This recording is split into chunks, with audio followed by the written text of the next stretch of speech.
Adorarei, adorarei, pois o véu está rasgado e eu posso entrar. Adorarei, adorarei, adorarei. Não me interrompa, quero adorar. Então o rei se perturbou e subiu à sala que estava por cima da porta e chorou, e andando dizia assim: meu filho Absalão, meu filho Absalão, quem me dera que eu morrera por ti. Absalão, meu filho. Observe que é um ponto de exclamação. Vamos orar e depois vamos entender o texto junto. Senhor Deus e Pai, nós te rendemos louvores mais uma vez.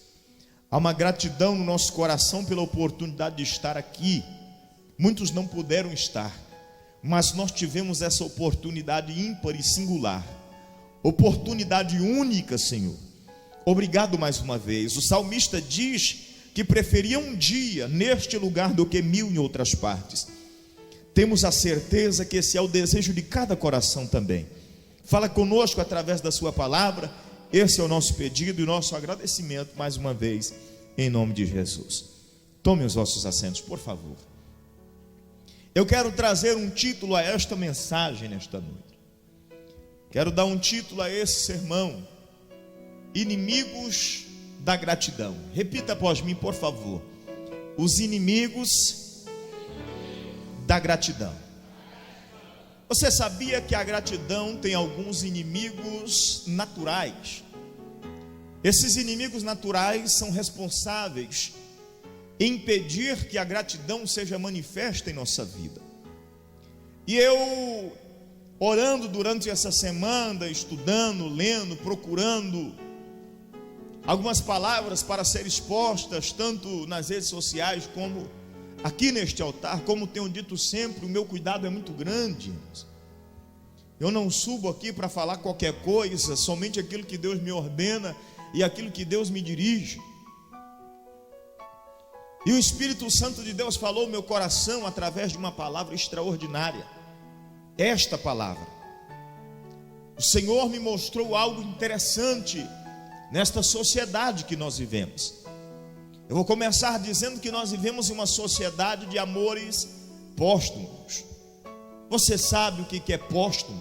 Me ajude, por favor. Póstumo, como? Morte, lembranças. Me ajude, pode dizer. Póstumo, o que é póstumo?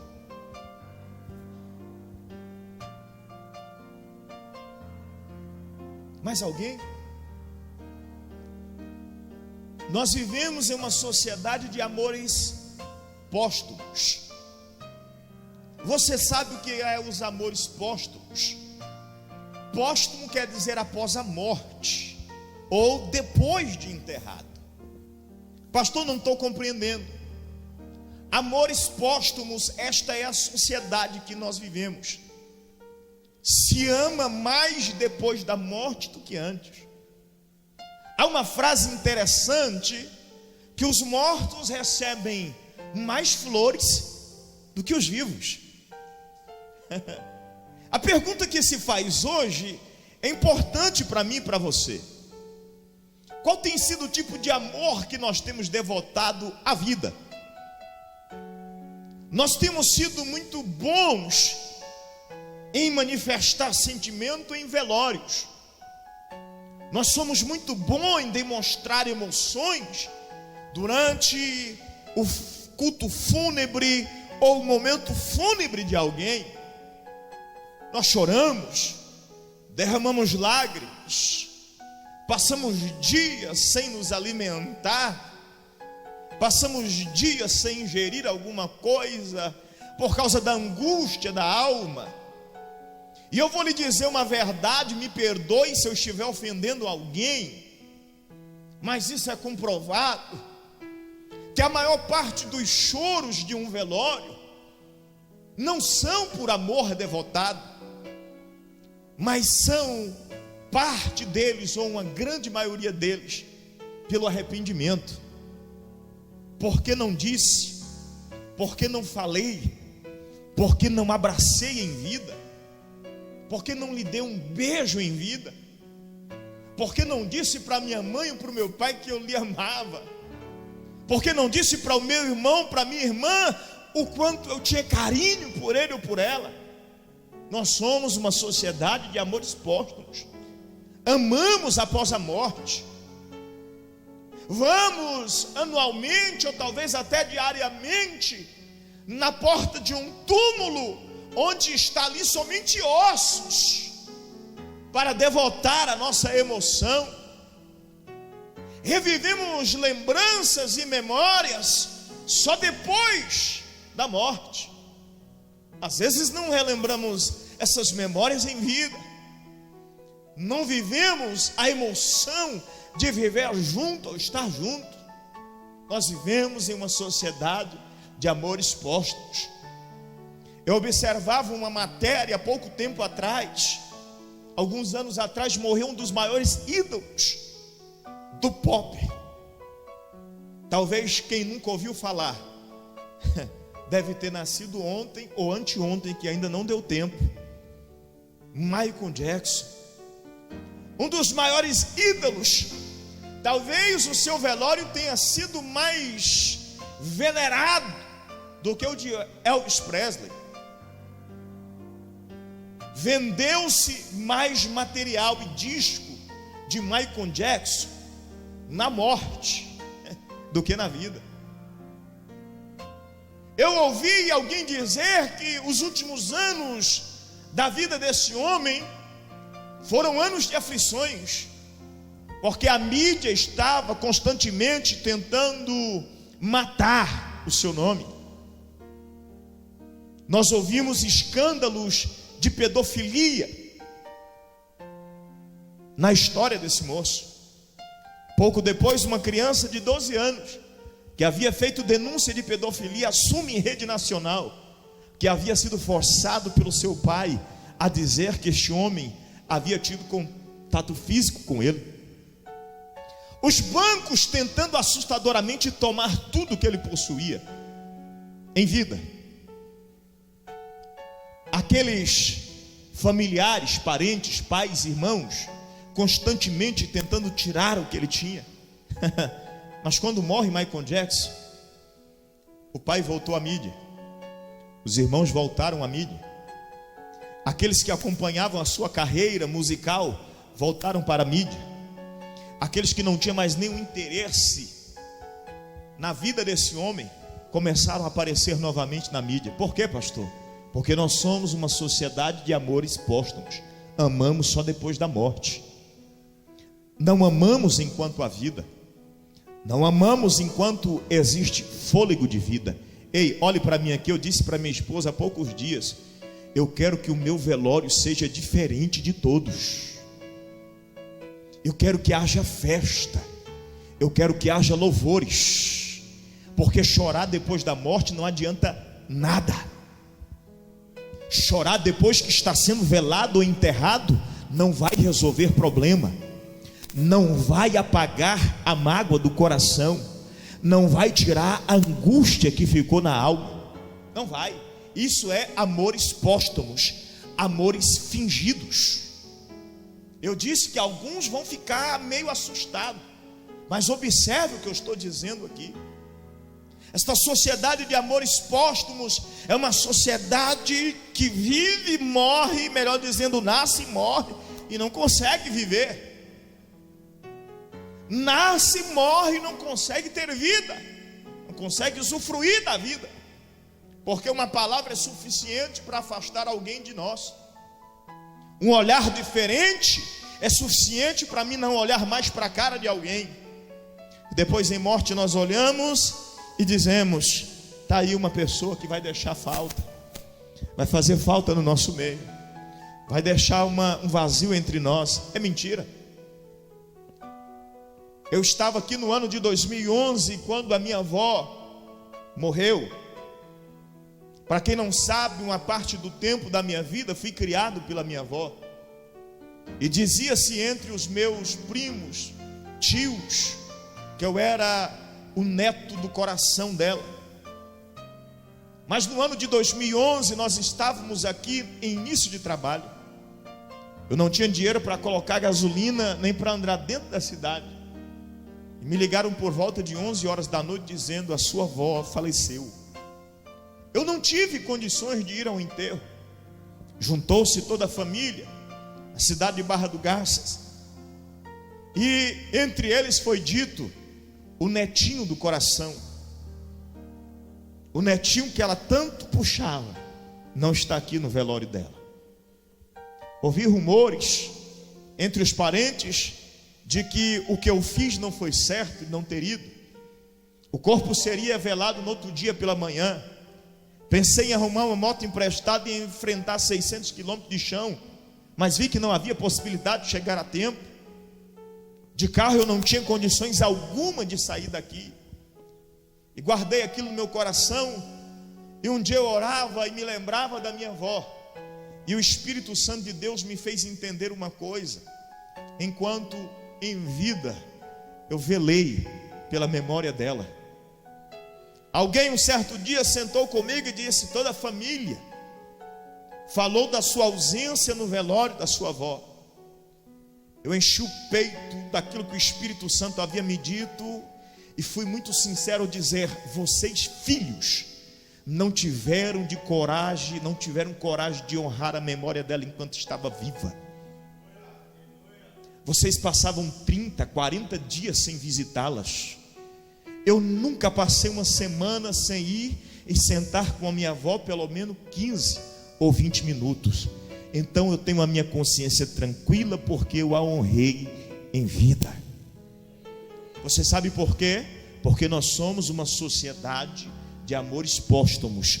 Amamos após a morte, não amamos em vida. Não temos tempos em vida. Pastor, e o texto que o senhor leu? Eu vou lhe mostrar que esta sociedade póstuma não é atual, é de muito tempo. Davi tem um filho chamado Absalão, tem uma filha chamada Tamar e um outro filho chamado Aminon. E a Bíblia Sagrada diz que crescem, se tornam homens. Absalão era um homem tão bonito que a Bíblia faz questão de dizer que não havia nenhuma imperfeição em Absalão. Ano após ano, Silvio, ele ficava igual a nós. Todo começo de ano ele raspava a cabeça, porque a cabeleira de Salomão era tão grande que pesava em torno de 20 ciclos.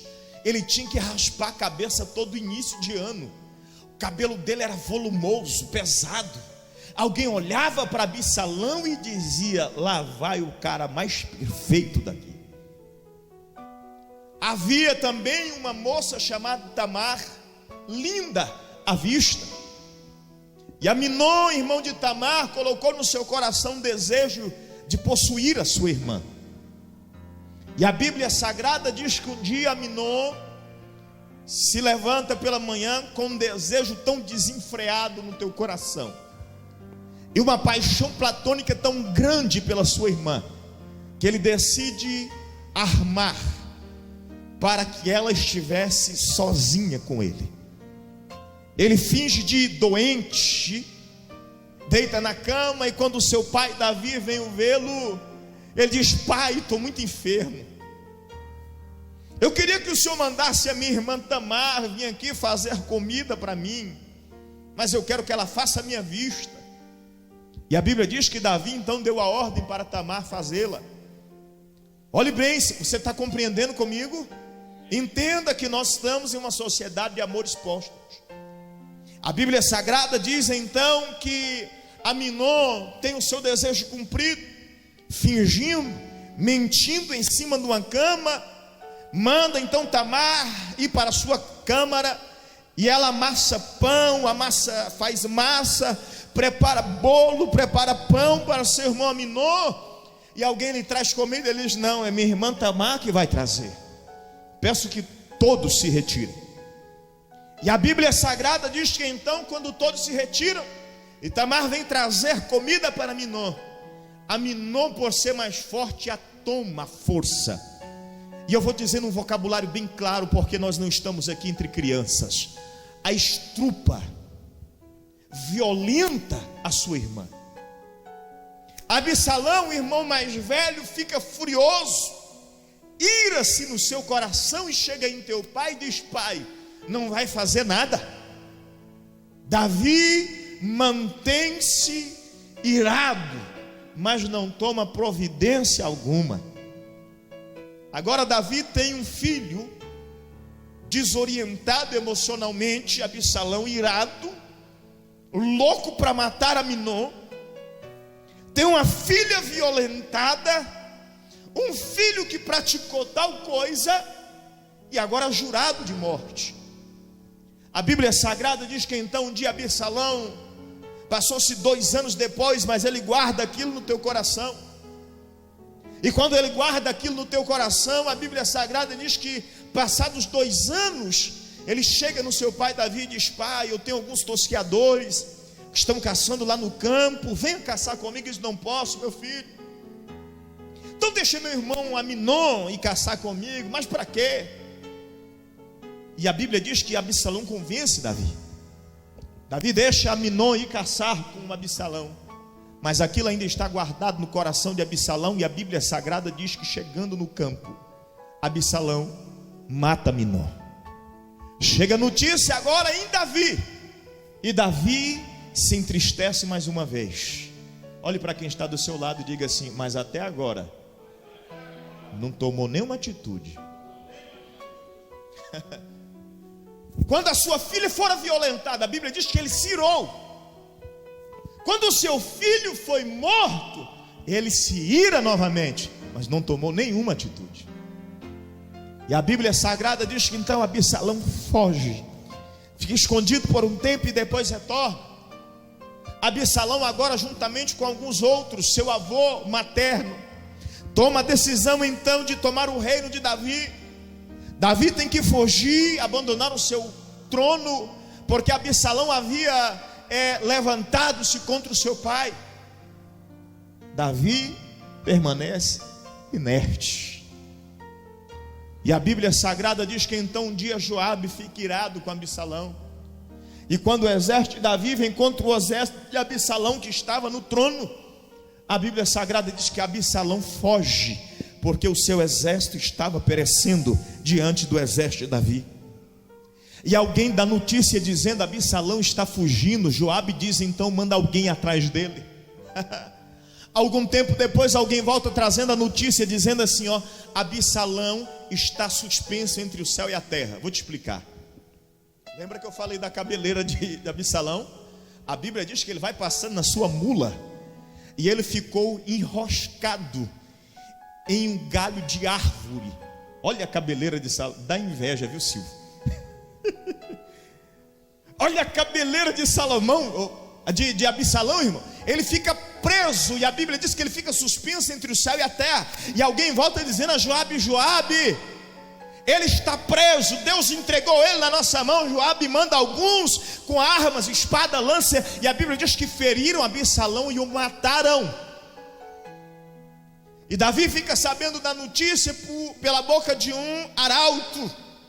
E a notícia que chega a Davi é a seguinte: seu filho Absalão foi morto. Aqui está o texto que eu li, versículo 33. Então o rei se perturbou e subiu à sala que estava por cima da porta e chorou. E andava dizendo: Absalão, meu filho Absalão, eu poderia ter morrido em teu lugar. Olhe para quem está do seu lado e diga assim: isso não é arrependimento, isso é síndrome de culpa. Diga, irmão, eu estou interpretando o texto bíblico para você entender. Diga, mas isso é síndrome de culpa.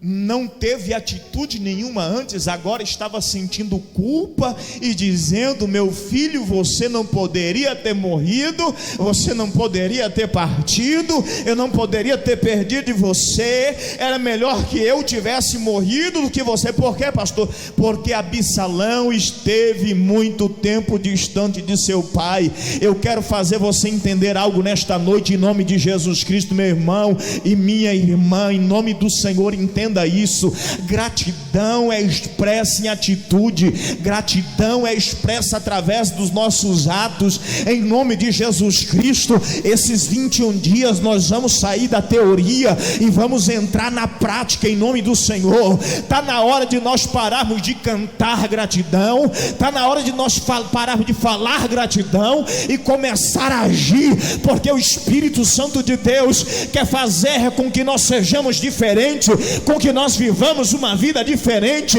com que nós atraiamos a bênção de Deus, com que nós tenhamos sucesso nos nossos relacionamentos.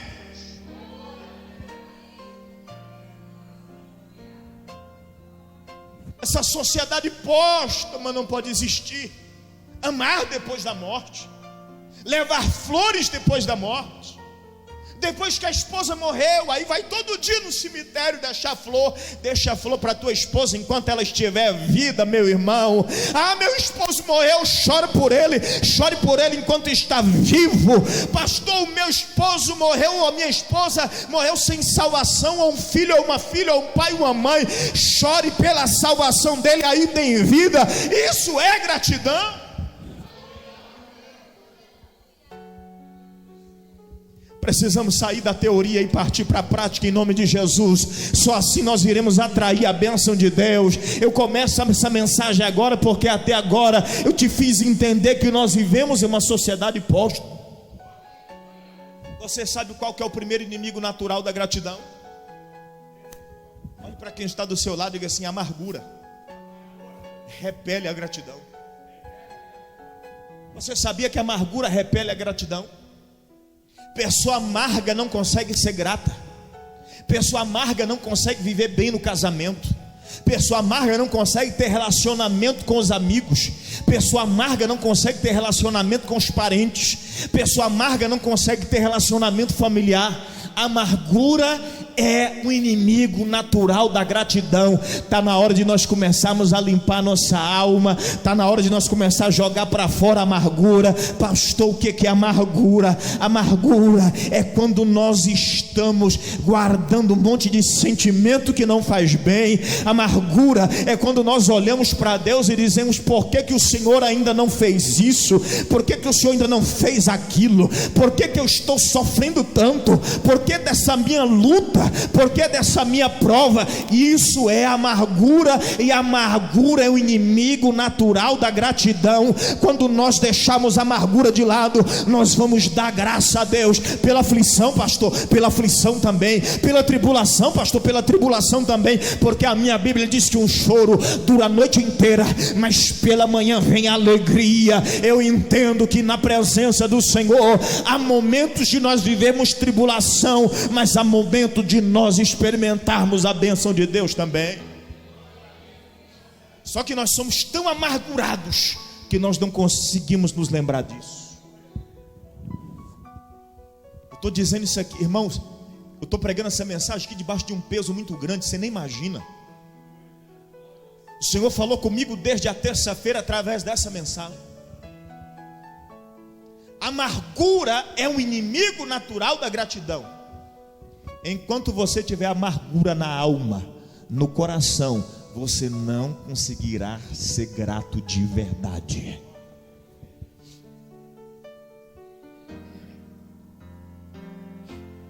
Meu Deus, pastor, achei que ia ser mais fácil. Salmos de número 37, abra sua Bíblia, acompanhe comigo, por favor. Versículo de número 4, verso 4.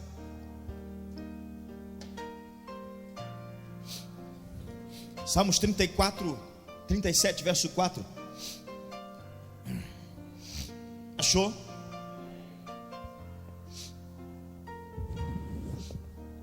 Alguém tem a linguagem de hoje? Aí? Está aí?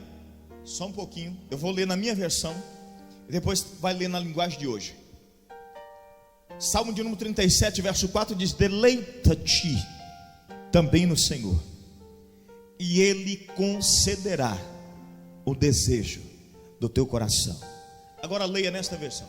Não, a linguagem de hoje eu preciso. Ali.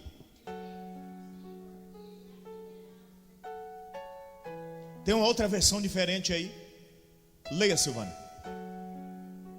Isso.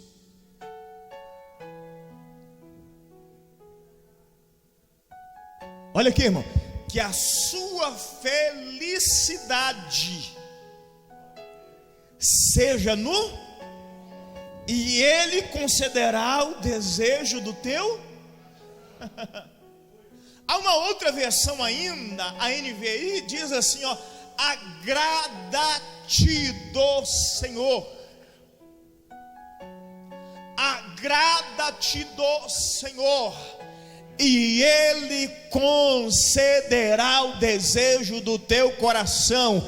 Enquanto nós estamos com o coração amargurado, enquanto nós estamos com a alma amargurada, o desejo do nosso coração não vai se cumprir. Enquanto a nossa felicidade não estiver no Senhor, enquanto o nosso agradecimento não chegar até Ele, é isso que o texto está querendo dizer. O nosso desejo, ou o desejo da nossa alma, do nosso coração, não vai ser atendido. Eu entendo nesta noite que quando nós arrancamos para fora a amargura, pastor, a partir de hoje, em nome de Jesus, eu estou compreendendo isso. Eu quero tirar essa angústia, eu quero tirar essa amargura. Amargura é o desejo de ter acontecido algo que não aconteceu ainda. Isso é amargura. Ei Deus, eu estou esperando há tanto tempo. Deus, eu estou aguardando há tantos dias. Já orei 30 dias, já orei 40. Eu estou aqui há 7 anos e nada. Deus irá, em nome de Jesus Cristo, mudar a história quando você começar a agradecer, quando você começar a demonstrar gratidão. Pastor, é difícil, eu sei que é difícil, meu irmão, porque eu tenho vivido experiências espirituais como esta.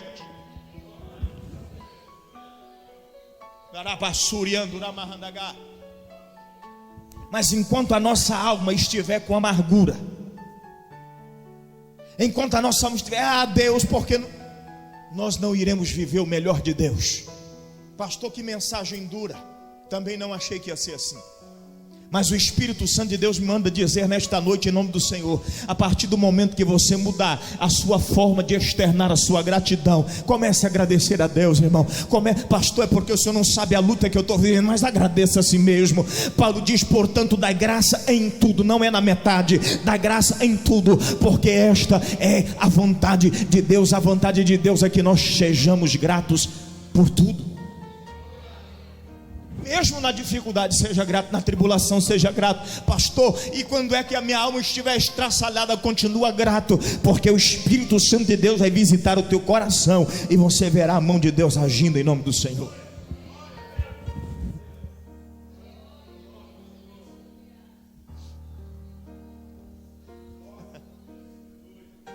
Você sabia que tem hora que nós temos que abrir o coração para jogar a amargura para fora? Você lembra de Ana? Capítulo 1 de 1 Samuel. A Bíblia diz que o sacerdote faz atenção à sua boca, e ela está lá num canto bem assim, ó. O sacerdote, que negócio é esse? Está bebinha. Vem cá, filha. Sentado num canto na cadeira, ele dá uma olhada para Ana e diz: vem cá, Ana, que negócio é esse, minha filha? Não vai apartar o vinho da tua boca? Tu está tão bêbada que anda aí conversando sozinha. Ela olha para Eli e diz assim: não é isso não, meu senhor. O que é? É porque eu estou com amargura de alma. Meu coração está amargurado, porque eu tenho um desejo de ter um filho e não posso ter. Eli dá uma olhada para ela e diz assim, ó: a amargura não faz parte mais da tua vida. Você sabe quando é que nós ficamos amargos? Cheio de ressentimento? É quando nós não temos coragem de abrir o nosso coração. A Bíblia diz: confessai as vossas culpas uns aos, e orai uns pelos, para que? 3 processos difíceis: confessar um ao outro. Segundo, orar um pelo outro, porque nós somos bons em orar por nós. para que sareis. Às vezes nós ficamos guardando, e aí daqui a pouco nós estamos revoltados. Irmão que tem de crente revoltado com Deus. E sabe por que existe isso? Porque tem pregador mentiroso em cima dos púlpitos, dizendo que Deus tem que fazer, senão não é Deus. Se ele não fizer, ele continua sendo Deus do mesmo jeito, do mesmo jeitinho. Aí às vezes a gente vem aqui dizer uma verdade como essa, às vezes dá uma confusão na mente. Eu não entendo, por quê? Como? Deixa eu lhe dizer uma coisa nesta noite, em nome de Jesus Cristo. Agrada-te do Senhor. Salmo de número 37:4. A outra versão diz: a tua felicidade esteja no Senhor. A outra versão que foi lida aqui: deleita-te no Senhor, e Ele satisfará o desejo do teu coração.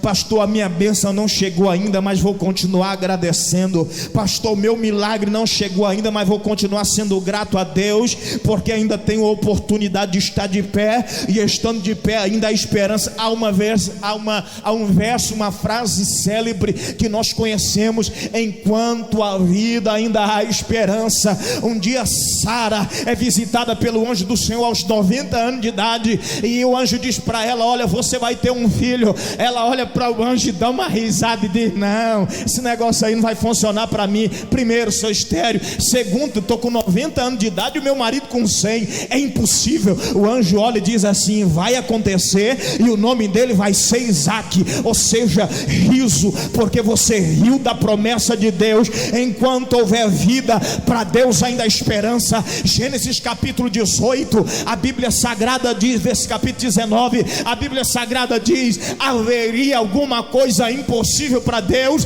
Então se alegre em Deus, irmão, dá graça a Deus, engrandece, não deixe essa amargura tomar conta da tua alma, e receba em nome de Jesus Cristo o desejo do teu coração.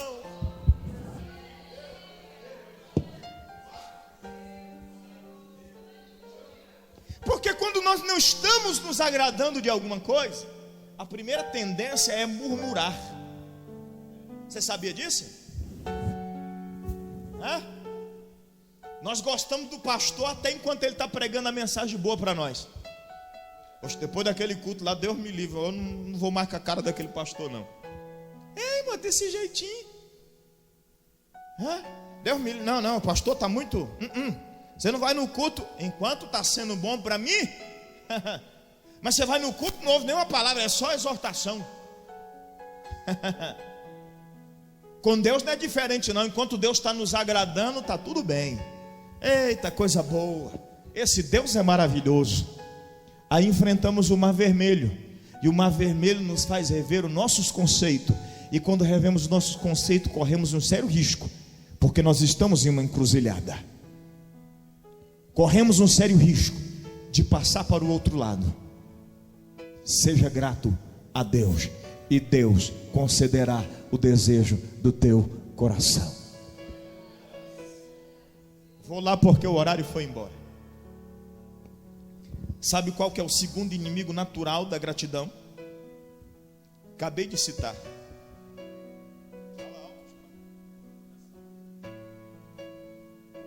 Para a igreja ouvir. A murmuração é o segundo inimigo natural, porque uma coisa leva a outra. A Bíblia Sagrada diz que o povo de Israel sai do Egito, Gilmar, e pensa na alegria, irmão, porque já tinha 400 anos, irmão, sofrendo, escravos. Imagina, 400 anos de escravidão, e agora o povo olha para um lado e para o outro e diz assim: não tem chicote, não tem mais soldado para bater em nós, estamos livres. Meu irmão, faz até pirueta. Israel estava desse jeito. Só que eles enfrentaram a primeira dificuldade, primeiro desafio, Mar Vermelho. Estavam numa região chamada Baal-Zephon, segundo os historiadores, região montanhosa, montanha de um lado, de outro lado, na frente mar. E quando eles olham para trás, dizem: então vamos voltar, que não tem como avançar. Tinha o exército de Faraó.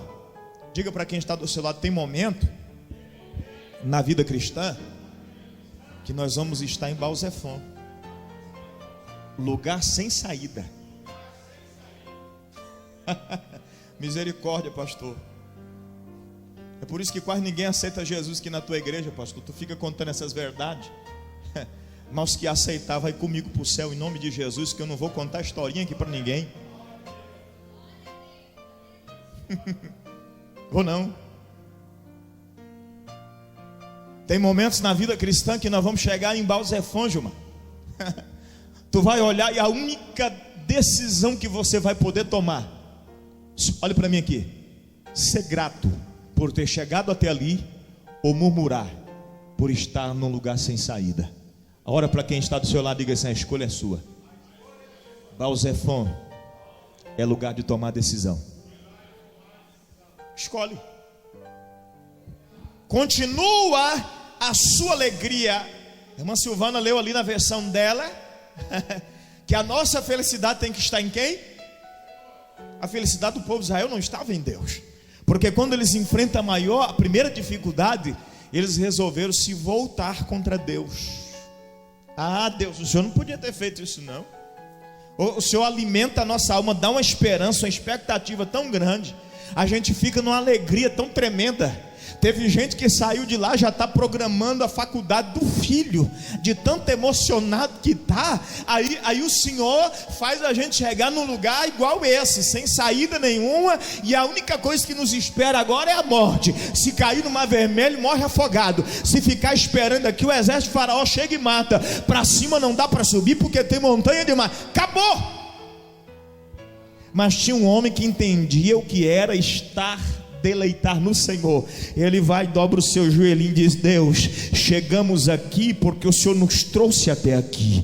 Foi o Senhor que mandou as 10 pragas sobre o Egito, foi o Senhor que mudou o coração de Faraó, foi o Senhor que cumpriu a promessa depois de 400 anos. O Senhor é o mesmo Deus que pode nos tirar dessa enrascada agora. A Bíblia diz que a voz de Deus brada sobre a vida de Moisés, dizendo: Moisés, levanta, porque o milagre está chegando. Enquanto tinha 3 milhões de pessoas murmurando, um homem só demonstrando gratidão. A Bíblia Sagrada diz que Deus muda o cenário da história. Olha o poder da gratidão, irmão. A murmuração repele a gratidão diante de Deus. E pensa num trem que nós somos bons. Falando nós, quando eu falo nós, estou no plural, todos. E pensa num trem que nós somos bons em murmurar. Somos bons. Enfrentamos os desafios. Às vezes na igreja nós damos até testemunho bom. Ei, irmão, olha, estou numa luta aí, mas com Deus na frente não tem para ninguém não. Mas isso é só aqui no microfone. Porque quando chega em casa de mulher, já era. Não vou não. Vou mais, não volto mais na igreja nunca mais. Marido, é o seguinte, chega esse negócio de crente aí, tá adiantando não. Oração, não vou nem pisar mais na igreja para orar. Está resolvendo o problema? Isso se chama murmuração. Eu disse que gratidão se demonstra como, irmão? Não entendi, irmão? Gratidão se demonstra como? Em atitude. Pastor, estou me arrastando, mas vou orar e agradecer a Deus pela vida. Pastor, meu casamento não está indo bem não, pastor, o senhor não sabe o que eu estou vivendo, mas vou dar graças, não vou deixar de ir na oração, dar graças a Deus, porque ainda existe uma esperança enquanto tiver vida. Isso é gratidão. A murmuração repele o espírito de gratidão. O coração amargurado expressa o seu fel, derrama. Há um ditado que diz que a boca fala daquilo que o coração está cheio. Nós só murmuramos quando o nosso coração já está cheio de amargura. Já não acreditamos mais na promessa de Deus, já não cremos mais no que Deus prometeu. Para nós já passou anos demais. Pastor, é porque eu estou esperando há 10 anos. Para Deus um dia é 1000 anos, e 1000 anos é um dia. Deus não retarda a sua promessa, ainda que alguns a tenham por tardia. Então creia em nome de Jesus na promessa do Senhor sobre a tua vida. Pastor, já passou 5, já passou 4, já passou 3, já passou 8 anos, ainda estou esperando a promessa. Continue esperando, dando graças, porque Deus ainda te fez ficar de pé para crer na promessa. A boca fala daquilo que o coração está. Se estamos amargurados, tendemos não a expressar gratidão. E mesmo que o fizesse, isso seria falso. Sem prazer interior em Deus, o que sobra é lábios reclamando e maldizendo, quando nós não estamos com espírito de gratidão. Há poucos dias eu fazia um questionamento para Deus sobre algumas situações. A pastora Dani viajou na quinta-feira à tarde. Fomos no culto no Bela Vista. Quando eu retornei, alguém havia me ligado, pedido um terno do Anderson Lucas emprestado para um casamento. Esse casal foi até a minha casa depois do culto. Era umas 9h10 aproximadamente. Eu disse para minha esposa, saíram de lá de casa 11 horas da noite. E você sabe quem é que aprendeu com a ida deles lá em casa? Eu. Levei uma taca de Jeová, irmão. Chegaram só para pegar. Por educação de sentaram. Eu falei, meu Deus.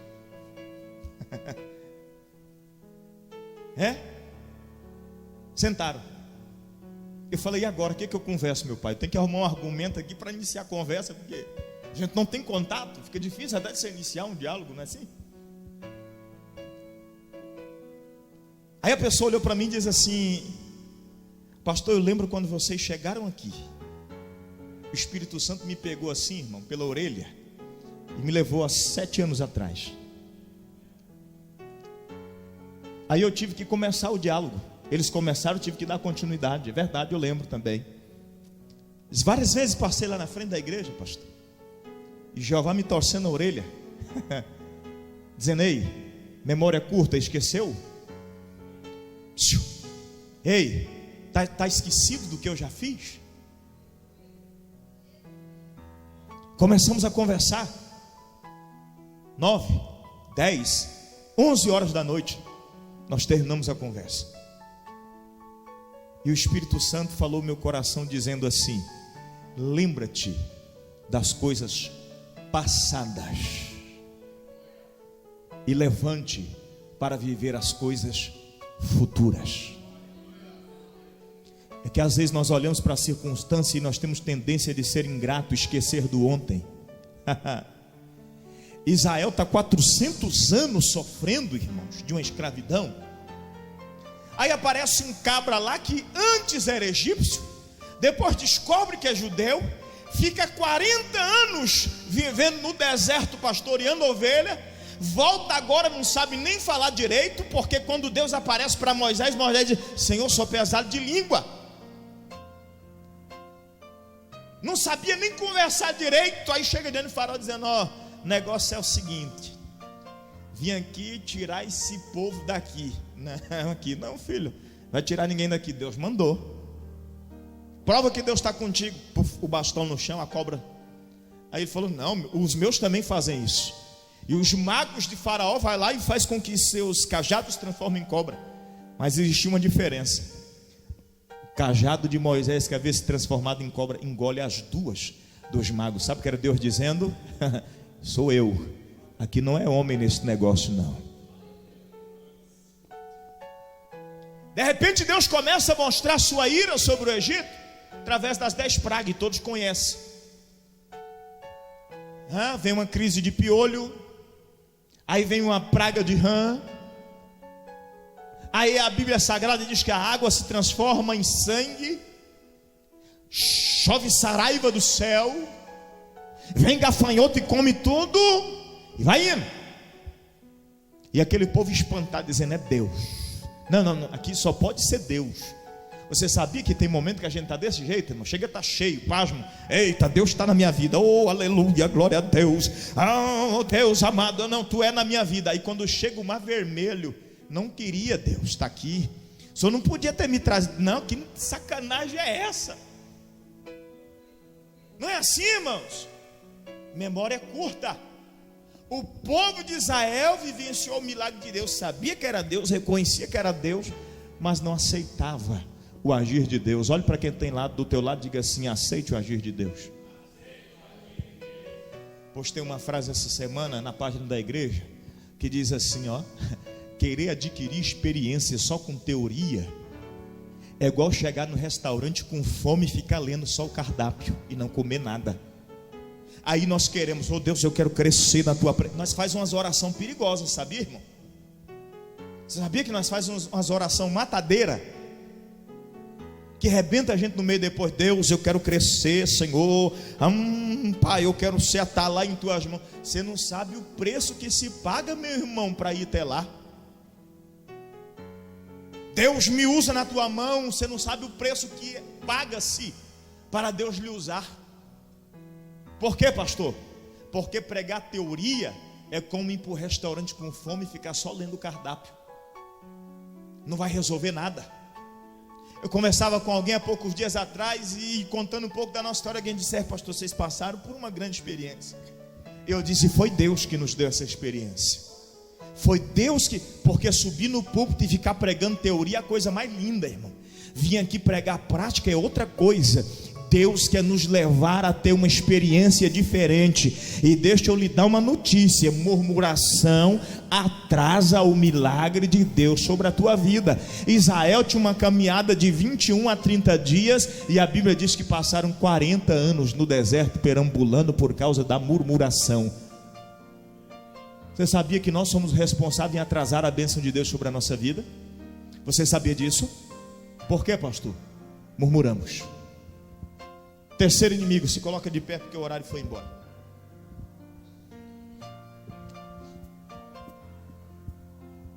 E essa é consequência dos outros dois anteriores. Eu tinha todo o Salmo 103 aqui ainda, irmão, para explanar, mas foi-se. Um outro inimigo natural da gratidão é o descontentamento. Vou repetir. Outro inimigo natural da gratidão é o descontentamento. Não estou contente com o emprego que tenho. Não estou contente com a casa que eu moro. Aquele carrinho velho que eu ando, o pastor está falando isso porque anda de caminhonete. Aquela casinha, o pastor está falando isso porque na casa dele até ar-condicionado tem. Minha casinha lá é um ventilador, pastor do céu. Se ligar no mais forte, assa igual forno elétrico. Tão quente que é a minha casa. O pastor está falando isso porque eu não ganho o salário que eu ganho. Descontentamento, outro inimigo natural da gratidão. Não, é aquele empreguinho velho, quero não. A gente tem que desejar e almejar coisas melhores, mas não amaldiçoe o que Deus te deu. Não amaldiçoe a casa que o Senhor colocou sobre a sua cabeça. Não amaldiçoe o salário que leva o alimento para a tua mesa. Não amaldiçoe o teu relacionamento conjugal. Não amaldiçoe a vida dos teus filhos. Esse menino nem poderia ter tido o terceiro, ou o segundo, ou o primeiro filho. Você está amaldiçoando. Abençoe a vida dele, abençoe a vida dela, abençoe a vida do teu esposo, abençoe a vida da tua esposa. Pastor, é porque o senhor não vive com ele. Começa a abençoar para tu ver que a coisa vai mudar. O descontentamento é o inimigo natural da gratidão. Comece a abençoar para você ver as coisas mudarem de uma vez por todas.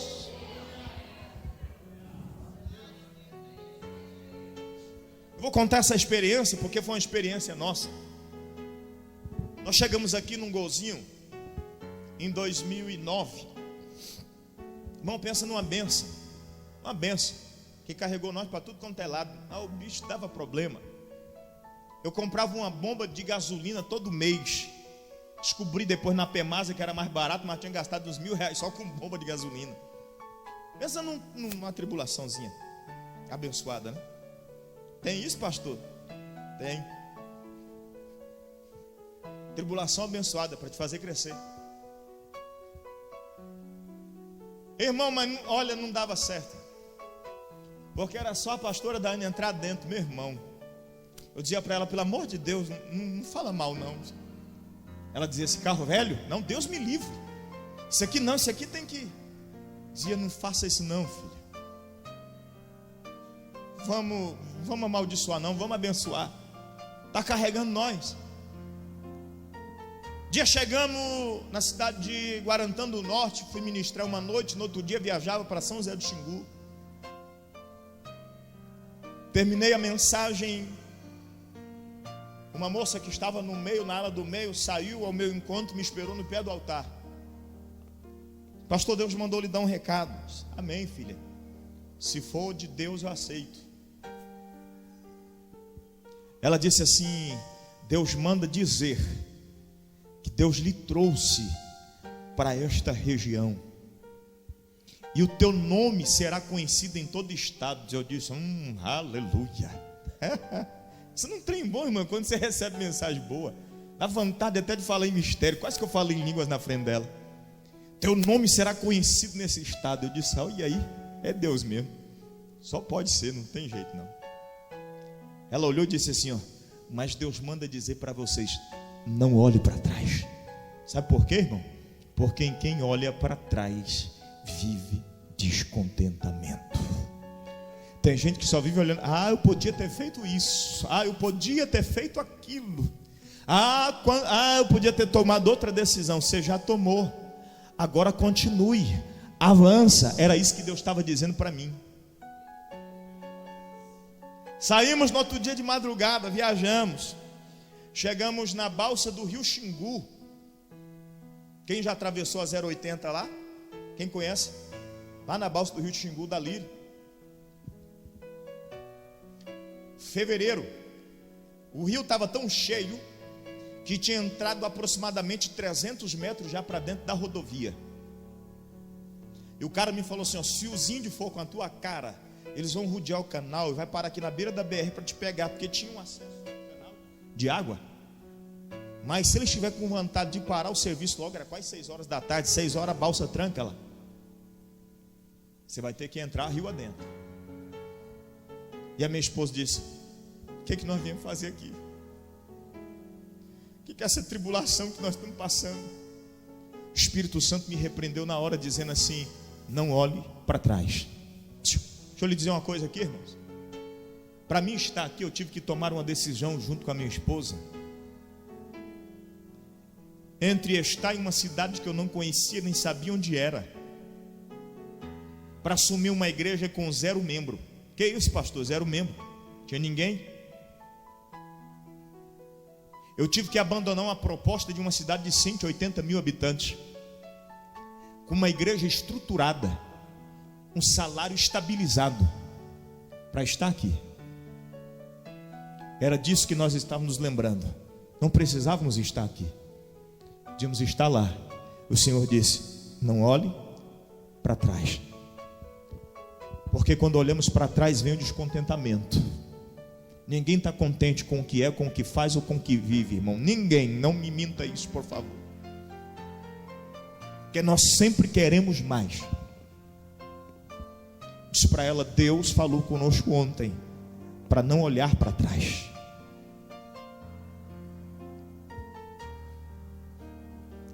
Dei uma de doido, entrei dentro do carro e mirei o rumo da balsa, quase 300 metros dentro do rio.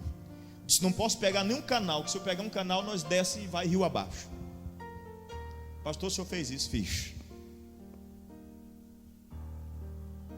Chegamos em São José do Xingu, retornamos 25 dias depois. Não tinha possibilidade de retornar outra vez. Voltamos e eu disse para minha esposa, a partir de hoje muda o nosso sistema aqui em casa. Não aceito mais murmurar por uma torneira que pinga. Não reclamaremos mais pelo salário que não chegou. Não reclamaremos mais pelo litro de óleo que falta. Não vamos mais reclamar. Tomamos uma decisão juntos. Ei, irmão, se eu lhe dizer que mudou da água para o vinho, foi algo extraordinário. Sabe por quê? Porque gratidão atrai a bênção de Deus. Enquanto nós estivermos amaldiçoando a nossa casa, o nosso casamento, a nossa família, esse casamento não vai para frente. Menino, tu vai ser burro, vai ser lixeiro se não estudar. Sabe que tem pai que fala isso para filho, irmão? Tu não vai ser nada na vida, vai ser bênção em nome de Jesus. Vai ser um sucesso em nome do Senhor. Meu casamento, não, estou sustentando aí só porque, a graça mesmo. Não é nada, é porque você ainda acredita. Se você não acredita, sai fora, porque você vai perder tempo. Seja grato. Não viva descontentamento na tua casa, na tua família, dentro da igreja. Estou descontente com isso, estou descontente com aquilo. É porque eu que pedalo aí, pastor, o senhor não anda de bicicleta igual eu andei. Deus me fez passar por uma prova com um carro dentro da garagem e pedalar 1 ano porque eu não tinha gasolina para colocar. Preferia não tê-lo e ficar vendo todo dia dizendo, eu poderia andar de carro. Mas o descontentamento faz com que a gratidão vá para longe, com que a gratidão não seja exercitada. Quer viver o melhor de Deus sobre a tua vida? Não, irmão, eu estou perguntando algo sério aqui nesta noite. Tem gente que não está entendendo. Você quer viver algo extraordinário de Deus sobre a tua vida? Começa a viver gratidão.